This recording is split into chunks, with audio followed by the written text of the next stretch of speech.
Assalamualaikum warahmatullahi wabarakatuh. Bismillah walhamdulillah, salatu wassalamu ala rasulillah wa ala alihi wa ashabihi wa mawala, la hawla wa la quwata illa billah, ma ba'du. Alhamdulillah kita bisa bertemu lagi pada kajian qiraat pada siang hari ini. Kali ini kita akan membahas tentang hukum ra' dan lam antara tafkhim dan tarqiq. Ini adalah materi kaidah umum yang keenam dalam qiraat, berbicara tentang ra' dan lam antara tafkhim dan tarqiq. Di kalangan ahli qiraat, bicara tentang ra' dan lam ini berkait dengan masalah imalah. Kenapa demikian? Karena tarqiqur ra' atau membaca ra' dengan tipis itu di situ ada nuansa imalah walaupun sangat terbatas, yaitu mencondongkan bacaan ra' dari fathah ke kasrah. Hal ini sebagaimana disampaikan oleh Imam Makki, wa'alam anna tarqiq firra imalatun nahwal kasri. Ketahuilah bahwa tarqiq membaca tipis ra' itu adalah membaca ra' yang condong kepada kasrah, hanya saja itu cukup tipis, tidak begitu tebal imalahnya. Dalam kajian ini ra' dan lam itu kadang dibaca tafkhim, kadang dibaca tarqiq. Apa itu tafkhim? Kadang-kadang tafkhim di sini juga dikatakan al-fath, yaitu tadkhimul madas sauti lil harfi wa tasminuhu, membaca huruf dengan gemuk, membaca huruf dengan gemuk. Wa tafkhim wa taghlif sawa, ada sinonimnya tafkhim itu taghlif. Hanya taghlif itu biasa dipakai untuk masalah yang berkait dengan lam, sedangkan tafkhim itu berkait dengan ra'. Kebalikan dari tafkhim atau taghlib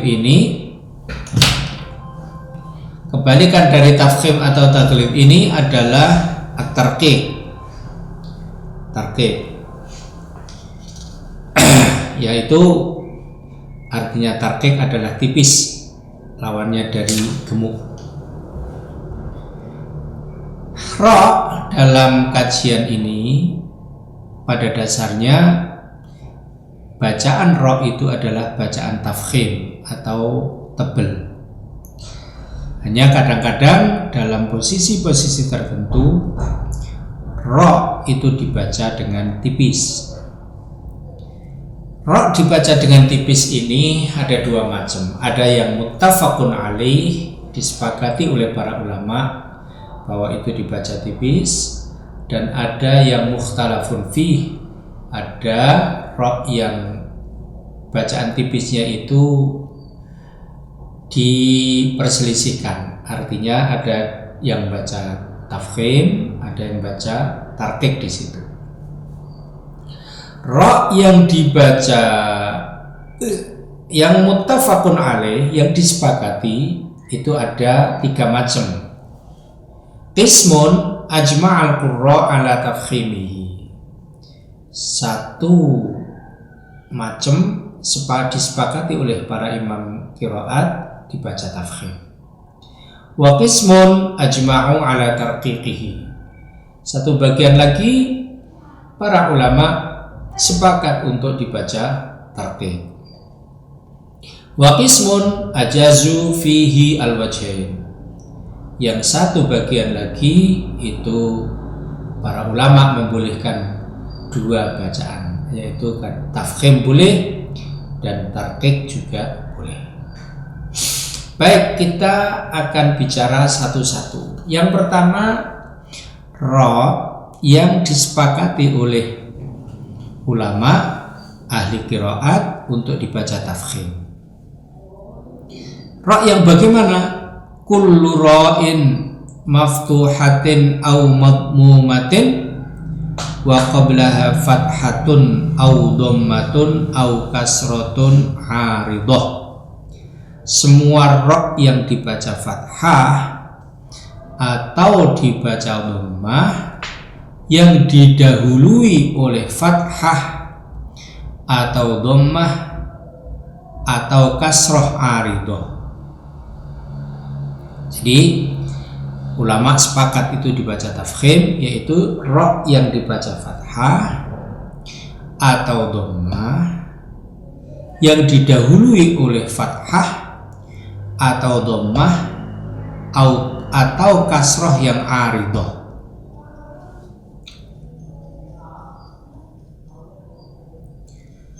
Yang macam yang lain yang juga disepakati dibaca tafkhim adalah ra yang sukun didahului oleh fathah atau dhammah atau kasrah 'aridan, itu juga dibaca tafkhim. Yang ketiga, ra yang diikuti oleh huruf isti'la. Yang keempat, aura'un ukhra fi kalimatin bainahuma alif, diikuti oleh ra yang lain yang disela-selai antara ra pertama dan kedua, yaitu diselai oleh alif. Maka semuanya itu dibaca dengan tafkhim. Saya ulang, yang pertama ra, ini yang jenis pertama ini, ra fathah didahului atau dhammah didahului oleh fathah atau dhammah atau kasrah yang 'aridah. Jenis yang kedua dari jenis pertama ini, ra sukun yang sebelumnya berupa fathah atau dhammah atau kasrah 'aridah. Yang ketiga, ra yang diikuti huruf isti'la. Yang keempat, ra yang diikuti oleh ra yang lain dan di sela-sela dua ra itu ada alif. Maka itu semuanya para ahli qiraat, para imam sepakat untuk membaca tafkhim. Yang kedua, tadi yang pertama itu tadi ada 4 macam. Yang kedua, semua ra yang berharokat fathah didahului oleh kasrah yang lazimah, kemudian diikuti oleh dot atau to.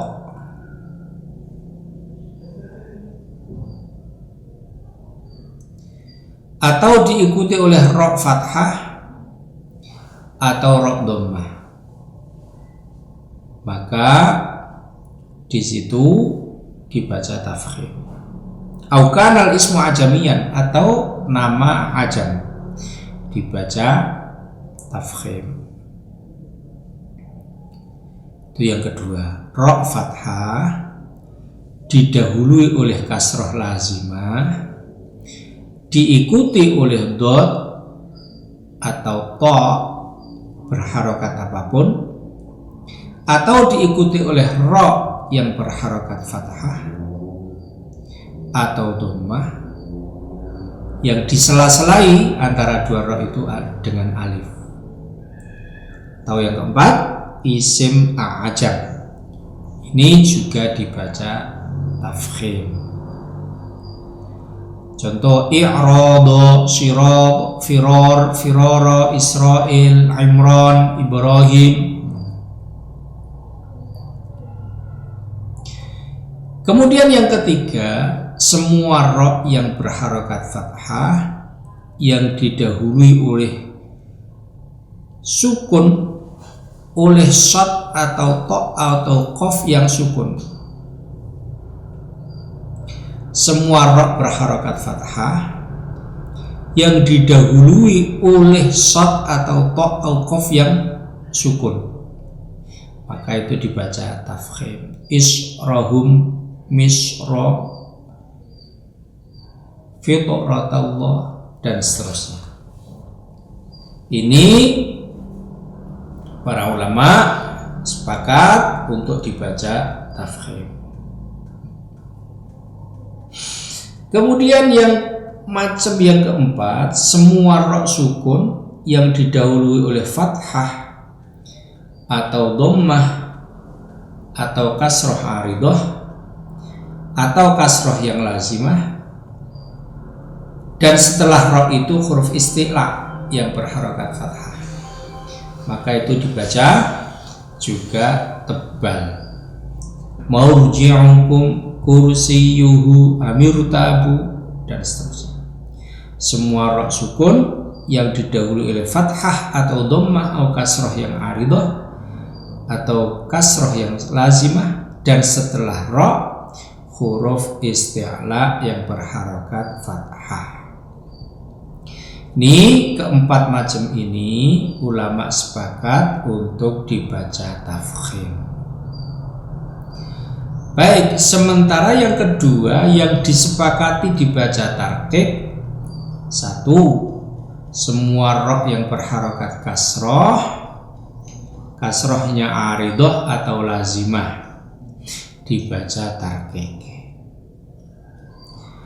Yang kedua, semua ro yang sukun didahului oleh huruf yang berharokat kasroh, dan setelah ro bukan huruf isti'la. Ro-nya sukun, sebelum ro itu harokat kasroh, dan setelah ro bukan huruf walaysa ba'daha harfu isti'la, setelahnya bukan huruf isti'la, dibaca tarqiq. Ini dua ini yang dibaca tarqiq. Semua ro yang berharokat kasroh. Yang kedua, semua ro sukun yang didahului oleh huruf yang berharokat kasroh, ya, dan setelahnya bukan huruf isti'la. Ini semua imam sepakat membaca dengan bacaan tarqiq. Kemudian yang ketiga, yang di situ ada dua wajah, bisa tarqiq, bisa tafkhim. Kapan dan di mana? Yaitu di ro sukun diikuti oleh ya yang berharokat fathah. Ro sukun diikuti oleh ya yang berharokat fathah. Itu bisa dua wajah. Bisa dua wajah. Bisa tarqiq, bisa tafkhim, Maryam misalnya. Baik. Kemudian yang ketiga, kalau tadi yang disepakati untuk dibaca tafkhim, disepakati untuk dibaca tarqiq, dan yang ketiga ini adalah yang di situ ada perbedaan pendapat di kalangan ulama. Ada yang baca tarqiq, ada yang baca tafkhim. Gimana aturan mainnya? Semua ro yang berharokat fathah, semua ro yang berharokat fathah yang didahului oleh kasroh lazimah dan tidak diikuti oleh huruf shad atau to atau dot atau qaf, bukan juga ro. Jadi roknya berharokat fathah, didahului oleh kasroh lazimah, dan di belakangnya bukan shad atau to atau dot atau qaf atau ro. Di tempat ini Imam Warash membaca tarqiq, sedangkan yang lain itu membaca tafkhim. Misalnya al-akhirah, maka Warash membaca al-akhirah, tabsirah, qasirat, fatirah. Semua ra yang berharokat fathah didahului oleh kasrah dan tidak diikuti oleh shad atau to atau dot atau qaf atau ra, maka Imam Warsh membaca dengan tarqiq, yang lain membaca dengan tafkhim. Ini yang berkait dengan ra. Kemudian yang kedua berkait dengan lam. Kalau ra asal hukum asalnya itu dibaca dengan tebal, maka kalau lam hukum asalnya dibaca dengan tipis. Kadang-kadang lam itu dibaca tebal. Nah, kapan lam itu dibaca tebal? Satu, apa penyebabnya? Satu, karena untuk ta'zim.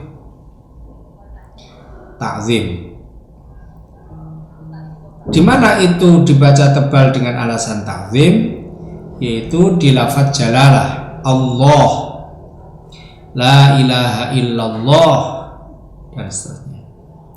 Kalau lam itu didahului oleh kasroh, maka walaupun itu di lafzul jalalah tetap dibaca dengan tarqiq karena berdampingan dengan kasroh. Lillahi ma fis samawat, bukan lillahi. Tuh. Kalau tidak ada kasroh yang jatuh sebelumnya, maka lafzul jalalah dibaca tafkhim karena alasan ta'zim. Ini semuanya imam qiraat sepakat dalam hal ini. Kemudian